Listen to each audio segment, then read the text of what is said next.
The truth is that we are not yet free. We have merely achieved the freedom to be free, the right not to be oppressed. We have not taken the final step of the journey, but the first step on a longer and even more difficult road. For to be free is not merely to cast off one's chains, but to live in a way that respects and enhances the freedom of others. The true test of our devotion to freedom is only just beginning. Dear Archbishop George, all my brothers and sisters here,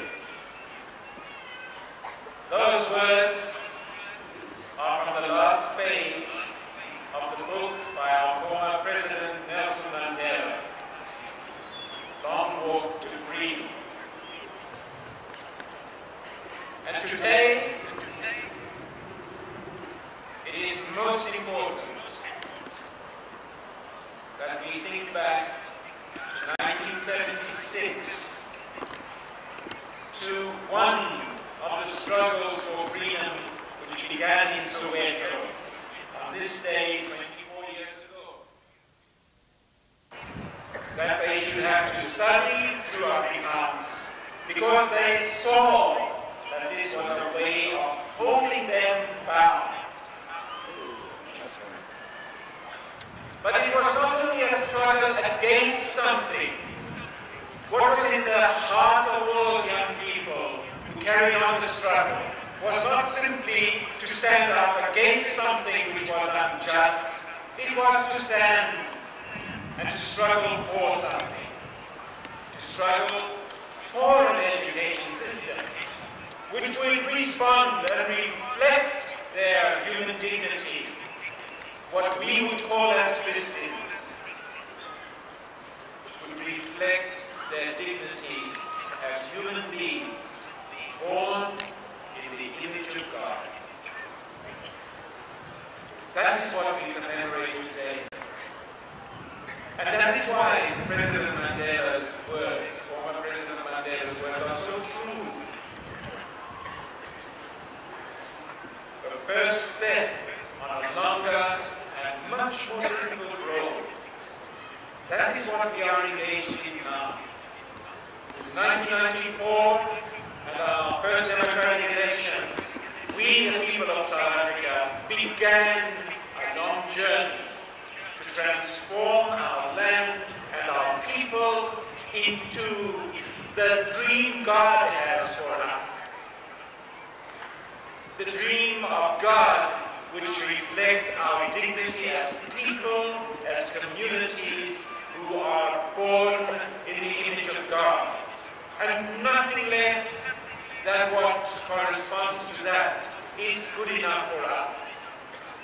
Our political freedom won in 1994 will only be true and real when, and visibly, and all the examples of unfreedom are overcome in our land. Only then will we be a people and a nation that can rejoice in knowing who we really are and what we have really created together. That brings us very simply into the theme of the Jubilee. The great Jubilee 2000, which we are celebrating as a local church in this archdiocese and in our country. The great Jubilee themes are forever relevant. The great themes of the restitution of the land to the people, to those who have been deprived of their land. The theme of freeing the slaves.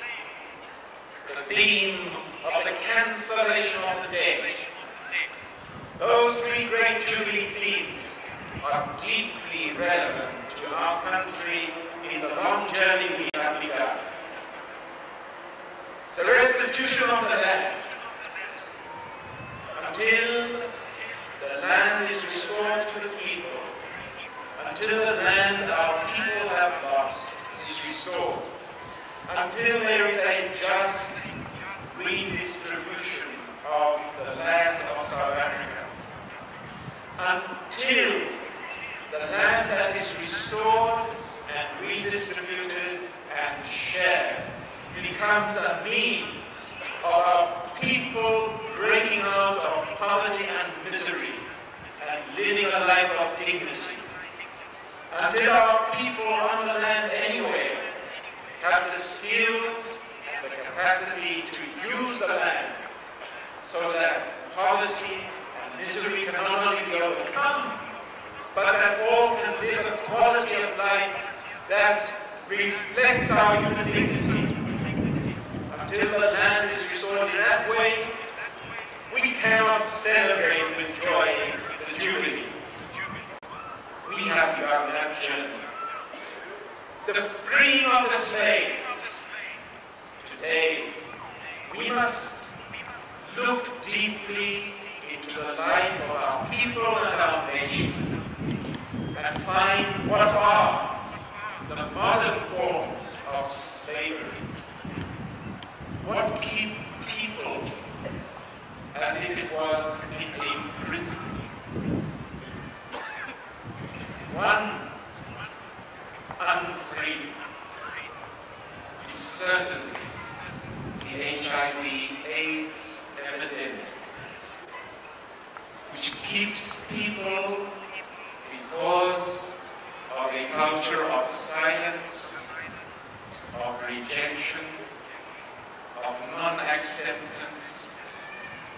It keeps people who are living and dying with AIDS in the prison, in a prison where there is no love, where there is no acceptance, where there is no experience of God.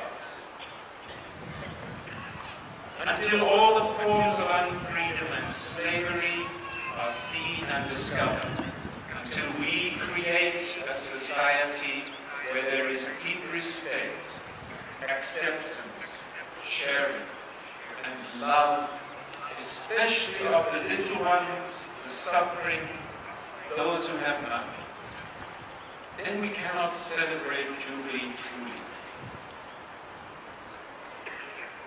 The cancellation of the dead.